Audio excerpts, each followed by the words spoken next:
I felt the vibration and a half. I didn't have time to roll off the throttle when my knees smashed together. And the bikes were running good.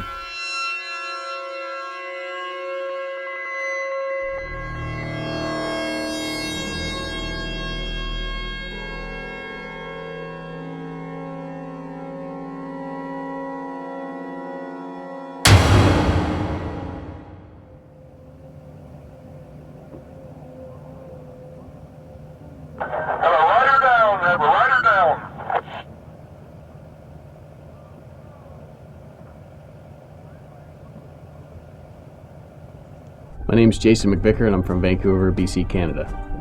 I've been going to Bonneville since 1996, and 2 or 3 times a year since then. So I guess I am what you would be considered a Bonneville regular. We've set over 30 records there, and about 15 of them still stand as current records. We were racing against a record last year of 246 miles an hour in one of the turbocharged classes that we typically run there. And earlier on in the week, we ran 253 miles an hour in another class.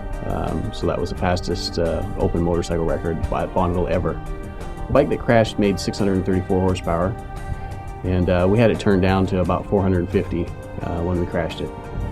The whole trick with Bonneville is getting the horsepower to the ground in the bigger classes. In the smaller classes, it's all about efficiency and making the bike roll. It was a Saturday when we crashed the bike.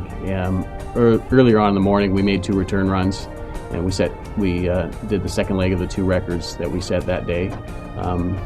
Then we changed classes with the motorcycle, brought it out again. About halfway through the 3rd mile, I felt a vibration in the back of the bike, which was, upon investigation later, after the crash, was the tread coming off the tire. We were experiencing some pretty bad wheel spin and blistered the tire, blew the tread off it. And then upon investigation, it was found that I ran over a piece of debris that was on the course from a car before that blew an engine, which cut the tire, and subsequently the tire lost air, and the back of the bike came around and threw me off the right-hand side. The previous record for the highest motorcycle crash survived was 200 miles an hour, which was by Ron Cook, which happened at El Mirage about 10 years ago. And our GPS was 244 at the time that I left the bike, so we haven't beat by 45 miles an hour basically, which is not a record we really were looking to set. Basically, I was wearing a Shoei helmet that we've run for years. Pretty happy, pretty lightweight unit. And when I came off the bike, the first part of my body that hit the ground was my head. I came off the bike to the right, and I tucked my shoulder in and hit the ground with my head to my shoulder, and then tumbled for the 1,600 feet. But the helmet had an abrasion on the top left side of it, and it tore off the visor, and that was the only damage. And we had the helmet inspected afterwards by the manufacturer, and it was good to go. It was A-OK. There was no damage to the outer shell or the inner shell other than cosmetic damage.